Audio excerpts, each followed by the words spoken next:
जय हिंद क्लास। आज का क्लास चलिए हम लोग स्टार्ट करते हैं।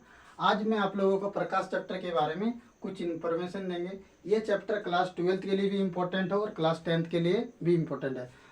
जो छात्र क्लास 10th में पढ़ते हैं और जो क्लास 12th में पढ़ते हैं उनके लिए बहुत ही इम्पोर्टेंट है। ये टॉपिक आज मैं आप लोगों को समझाने जा रहा हूँ। चलिए देखते हैं। सबसे पहले जानते हैं प्रकाश क्या है। अगर कोई भी पूछेगा प्रकाश क्या है तो प्रकाश एक विद्युत चुंबकीय तरंग है जो सदैव सीधी रेखा में गमन करती है।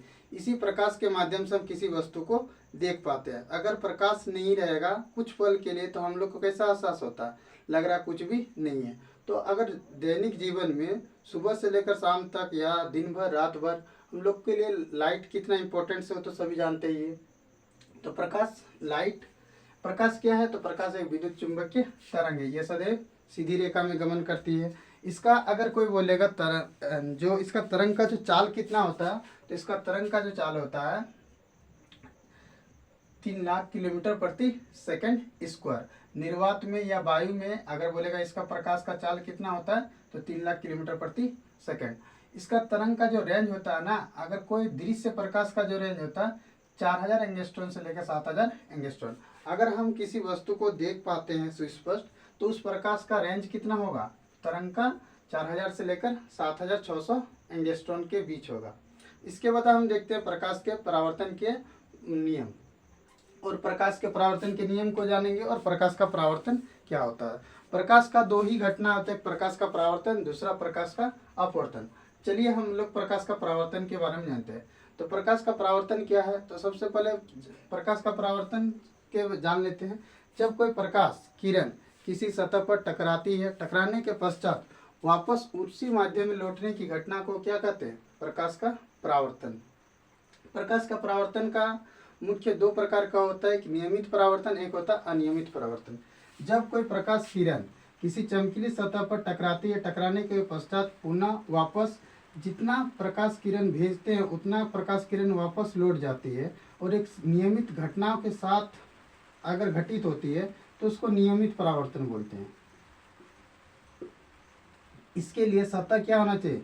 चमकीली होना चाहिए, सपाट होना चाहिए। दूसरा होता है अनियमित परावर्तन। अनियमित परावर्तन के लिए सतह चमकीली नहीं रहेगी तो भी चलेगा, अगर खुरदरा उबड़ खाबड़ है तो भी चलेगा। तो उसको क्या बोलेंगे? अनियमित परावर्तन।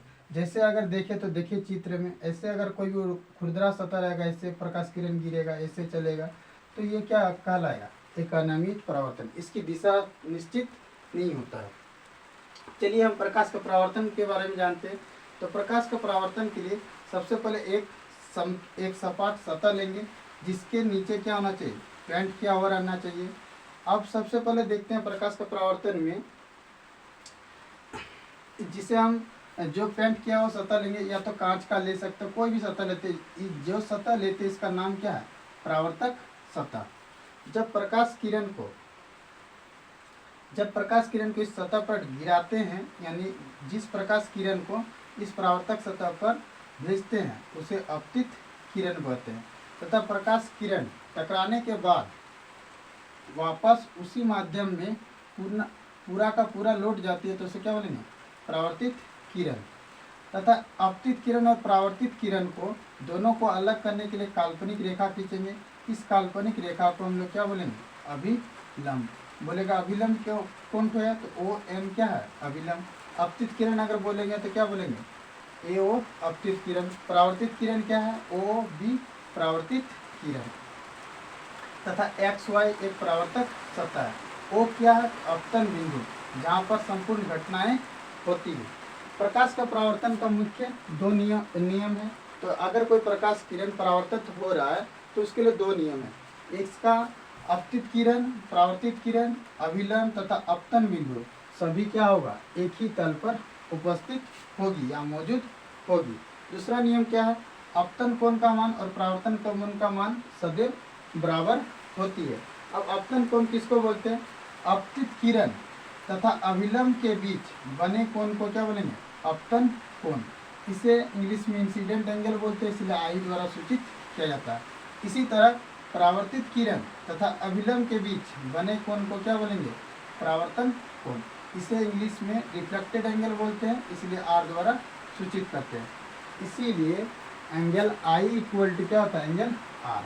और एक चीज़ याद रखिएगा, अपतन कोण का मान जितना होता है परावर्तन कोण का मान भी क्या होता है उतना।